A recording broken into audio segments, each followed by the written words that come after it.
नमस्कार दोस्तों, मैं करणी प्रताप मां करणी स्टेनो क्लासेज में आप सभी का हार्दिक स्वागत करता हूं। तो जैसा कि दोस्तों मैं आप सभी के बीच रोजाना हाईकोर्ट स्पेशल डिक्टेशन लेकर उपस्थित होता हूं, सेम वैसे ही डिक्टेशन मैं आज आपके बीच लेकर आया हूं, जिसमें कि 3 डिफरेंट पैराग्राफ और तीनों का कंटेंट अलग अलग है।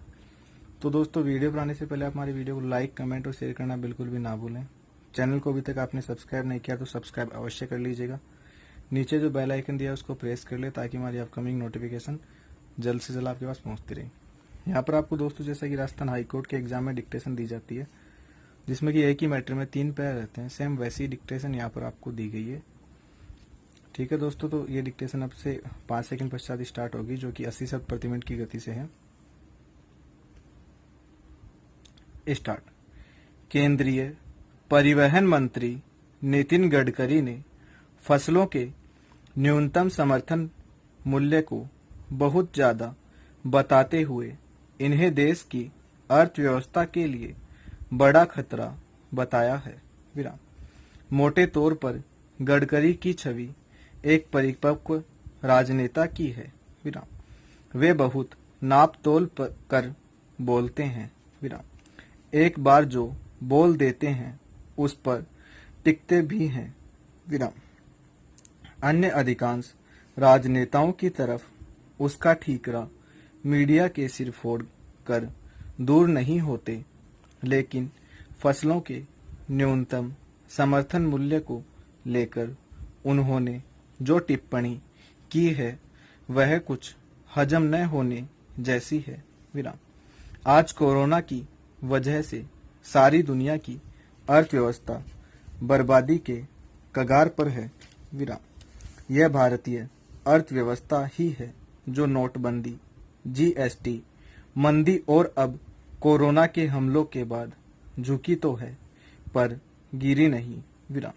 हमारी जीडीपी के नवीनतम आंकड़े इस बात के गवाह है कि यदि इस कठिन दौर में भारतीय अर्थव्यवस्था को किसी क्षेत्र ने धराशायी होने से बचाया है तो वह कोई और नहीं, हमारा कृषि क्षेत्र ही है। विराम। जब और सारे क्षेत्र मंदी के शिकार होकर नकारात्मक वृद्धि की ओर बढ़ रहे हैं, तब कृषि क्षेत्र ही है जिसने देश की अर्थव्यवस्था को लगभग 6% की वृद्धि दर दी है। विराम पैरा। नारी समाज की स्थिति में सुधार लाने के लिए 19वीं एवं 20वीं शताब्दी के सुधारकों ने जहां एक ओर समाज की कुप्रथाओं के विरुद्ध आवाज उठाई, वहीं दूसरी ओर इन सुधारकों द्वारा नारियों को समानता के आधार पर संपत्ति का अधिकार देने की भी वकालत की गई। विराम। इसके फलस्वरूप देश में एक नया वातावरण तैयार हो गया। विराम। अतः नारियों के आर्थिक अधिकार को सुदृढ़ करने के लिए अंग्रेजी सरकार ने 1937 में हिंदू महिला संपत्ति कानून 18 पारित कर दिया। विराम। इस अधिनियम के द्वारा यह कहा गया कि वसीयतनामा किए बिना मरने वाले व्यक्ति की विधवा संपत्ति की उतनी अधिकारी होगी जितने की उसके पुत्र के हिस्से में होगी। विराम। इसके द्वारा संयुक्त परिवार की संयुक्त संपत्ति में भी विधवा को संपत्ति का अधिकार देने की पुष्टि की गई। विराम। इस कानून से नारियों के विशेष कर विधवाओं की आर्थिक स्थिति सुदृढ़ होने लगी। विराम। इससे नारियों में आत्मविश्वास को बढ़ावा मिला। विराम।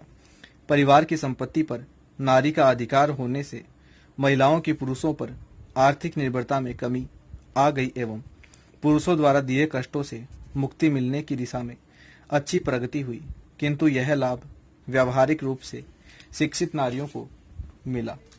विराम पैरा।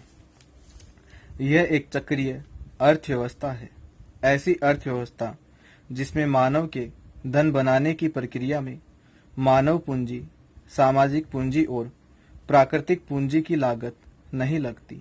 विराम। दूसरे शब्दों में इसे ग्रीन या स्वच्छ और न्याय संगत अर्थव्यवस्था कह सकते हैं। विराम। स्वच्छ इसलिए कहता हूं क्योंकि इसमें पर्यावरण पर कोई विशेष बाहर नहीं पड़ता। विराम। न्याय संगत इसलिए कहता हूं क्योंकि यह सामाजिक रूप से संतुलित है। विराम। यह न बहुत अमीरों के लिए ही है और न ही केवल गरीबों के लिए। विराम।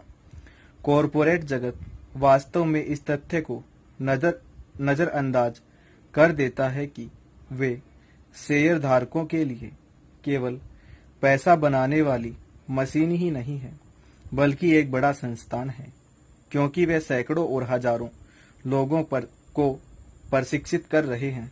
विराम। इस तरह वे मानव पूंजी सृजित कर रहे हैं। विराम। वे प्राकृतिक विध्वंस के इंजन बनकर कभी उत्खनन में तो कभी जंगलों को नष्ट करने में भी लग जाते हैं। विराम। इसके लिए कटाई करते हैं तो कभी धरती की खुदाई करते हैं। विराम। सवाल यह है कि क्या वे इन मामलों में कभी कर सकते हैं? क्या वे इस काम को बहुत ही दक्षता के साथ कर सकते हैं? प्रश्नवाचक। क्या वे यह सब उन जगहों पर नहीं कर सकते जहां अस्तित्व में जैव विविधता अत्यंत दुर्लभ है? प्रश्नवाचक। और अंत में मैं यही पूछना चाहता हूं कि वे सामाजिक ताने बाने को बर्बाद कर रहे हैं या उसका निर्माण कर रहे हैं? प्रश्नवाचक। तो जैसा कि दोस्तों यहाँ पर आपको 3 डिफरेंट पैराग्राफ दिए गए हैं और तीनों का कंटेंट अलग अलग जगह से लिया गया है। तो दोस्तों डिक्टेशन लिखने के बाद हमें कमेंट करके अवश्य बताएं कि हमारी डिक्टेशन से आपकी तैयारी कैसी क्या हो रही है। और दोस्तों वीडियो को लाइक, कमेंट और शेयर करना बिल्कुल भी ना भूलें। ज़्यादा से ज़्यादा लाइक करें और ज़्यादा से ज़्यादा मित्रों तक शेयर करें। ठीक है दोस्तों, हम कल आपके बीच राजस्थान हाईकोर्ट स्पेशल डिक्टेशन लेकर उपस्थित होते हैं।